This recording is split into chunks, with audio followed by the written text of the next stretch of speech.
My next guest is a former reporter at the New York Times and a Hillary voter who currently lives in California. She came out with a new book called Morning After the Revolution, which calls out leftist policies. Nettie Bowles is the author, and she joins me now here in New York City. You asked if progressive policies actually worked. You asked the people of California, hey, do these progressive policies actually work? What was the response when you asked that question? The response, well, first of all, obviously, they call you a fascist. Of course. That's the most important first response.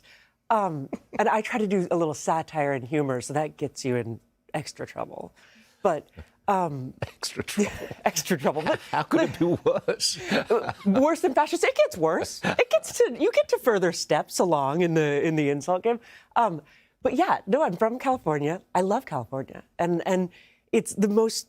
It's such a rich state, right? It's got all the money, it's got all the smarts, it's got all the beauty. Yeah.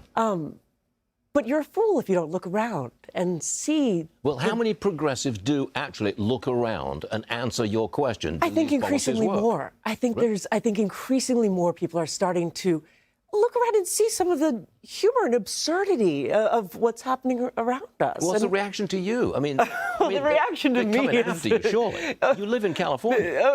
Yeah, I mean, well, first of all, I think I've carved out a nice little space for myself within this state. Thankfully, I've grown up there, so I have my childhood friends who haven't disavowed me yet. But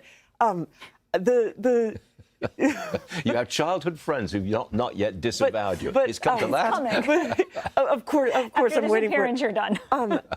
Yeah, for showing up on Fox. Defriended. But in the book, what I try to capture is just some of the comedy of it. So you've got the homeless advocates who are somehow getting rich. You have the district attorney of San Francisco who is arguing against prosecuting crime, against prosecuting drug dealers. I mean, saying that we should think of them as victims. You have a school board fighting to keep the schools closed. Like, these are funny things, and it's okay to laugh. And I'm going to read your book, if you give me a free copy. Nettie Bowles, thank you very much for joining us this morning. Thank you so much for having me on.